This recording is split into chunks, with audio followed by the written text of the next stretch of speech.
Football বিধাতা কি তবে এমনই নির্মম, যার বাঁ পায়ের জাদুতে গত 2 দশক ধরে বুঁদ হয়েছিল গোটা বিশ্ব? সেই মহা জাদুকরের বিদায়টা হলো বিষাদ সিন্ধুর তীরে দাঁড়িয়ে। নিউ জার্সির মেটলাইফ স্টেডিয়ামে স্পেনের বিপক্ষে বিশ্বকাপের ফাইনালের শেষ বাঁশিটি যখন বাজে, তখন আর নিজের আবেগ ধরে রাখতে পারলেন না ৩৯ বছর বয়সী লিওনেল আন্দ্রেস মেসি। হারের তীব্র যন্ত্রণা আর বিশ্বকাপ ফুটবলকে বিদায় জানানোর মতো করুণ সত্য মিলেমিশে একাকার হয়ে গেল তার চোখের পানিতে।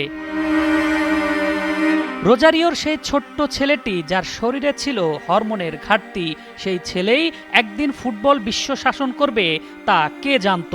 বার্সেলোনার লা মাসিয়া থেকে শুরু করে ফুটবলের এভারেস্টে পৌঁছানোর এই দীর্ঘ পথ চলায় ছিল ত্যাগ, সাধনা আর জাদুকরি সব অর্জনে ঠাসা। ৩৯ বছর বয়সে এসে যখন মেসি ক্যারিয়ারের শেষ বিশ্বকাপের ম্যাচটি খেললেন, তখন তার ঝুলিতে রয়েছে রেকর্ড 8টি ব্যালন ডি'অর, লা লিগা, চ্যাম্পিয়ন্স লিগ সহ ক্লাব ফুটবলের সম্ভাব্য সব ট্রফি। কিন্তু দেশের জার্সিতে তার গল্পটা ছিল আজন্ম এক লড়াইয়ের। ফার্ম ফ্রেশ পাস্তুরিত তরল দুধ, বেশি ভালো দুধ। মেসির আন্তর্জাতিক ক্যারিয়ার মানেই এক রূপকথা, যার প্রতিটি পাতায় ছিল রক্ত, ঘাম আর অশ্রু। ক্যারিয়ারে মোট 3টি বিশ্বকাপের ফাইনাল খেলেছেন এই কিংবদন্তি। 2014 সালের মারাকানার সেই হৃদয় ভাঙা ফাইনালের পর 2022 সালের কাতারের মরুদ্যানে ফরাসিদের হারিয়ে অবসান ঘটেছিল 36 বছরের খরা। উঁচিয়ে ধরেছিলেন সোনালি ট্রফি। কিন্তু 2026 সালের জুলাইয়ের এই রাতটি লেখা রইল এক ট্রাজিক সমাপ্তি হিসেবে। ব্যাক টু ব্যাক বিশ্বকাপ জয়ের খুব কাছে গিয়েও স্পেনের কাছে 1-0 গোলের হারে রানার্স আপ হয়েই মাঠ ছাড়তে হলো তাকে।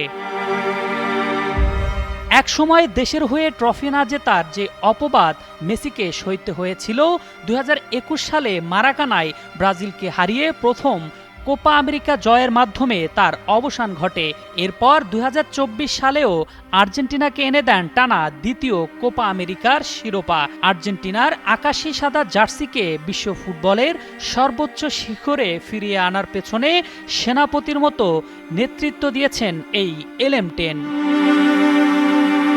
স্পেনের বিপক্ষে এই কান্না ভেজা বিদায় ফুটবল ইতিহাসের অন্যতম এক বেদনাবিধুর অধ্যায় হয়ে থাকবে। ট্রফি হাতছাড়া হলেও লিওনেল মেসি বিশ্বজোড়া কোটি ভক্তের হৃদয়ে যে সিংহাসন পেতেছেন, তা থেকে তাকে আলাদা করার সাধ্য আর কারণেই।